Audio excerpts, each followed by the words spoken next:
The problem is we are going to a digital currency society where cash will be gradually eradicated, either through non-use or a lot of countries and a lot of governments are trying to actively ban it. So they're putting limits on how much you can use cash. Say, $1,000, and if it's more than $1,000, using cash is illegal. When we go to the society, we have to really think about the implications. Do we want a society in which our digital money is under complete surveillance and complete control, where if you go to the wrong protest, or if you support the wrong political campaign, or if you make a payment to the wrong person or receive money from the wrong person, suddenly your money disappears. It's no longer yours anymore. It's frozen, it's seized, it's gone. And someone has control of that. Corporations, banks, governments, and in most cases, there is no difference between corporation, bank, and government, right? And so that's one scenario. And the other scenario is one in which individuals control their money. And it is digital money, but it's digital cash like Bitcoin, where you can pay an individual from one person to another, just like I can with cash today, without any other party getting involved. What really strikes me as amazing is that we've gotten used to this idea so quickly, which is that we no longer pay people. We no longer pay people directly. The less we use cash, the more we pay people through a corporation, right?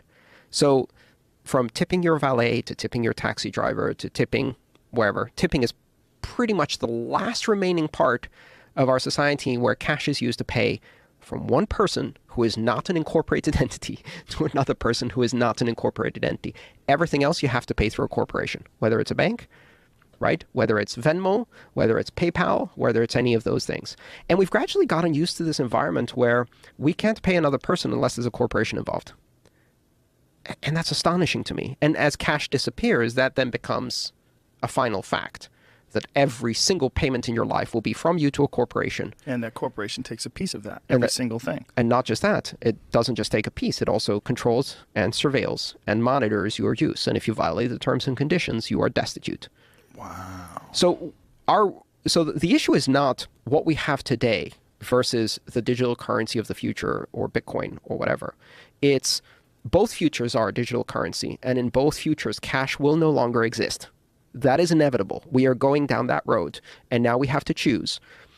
Do we go to the digital cashless society of corporate control over money with the complete and total merging of corporate and state money, where instead of having separation of state and money, you have the merging of state and money and corporation and money, where your money is branded money? You have Chase dollars. You have Goldman Sachs dollars. You have Coca-Cola dollars, right? You have money that is controlled by a corporation.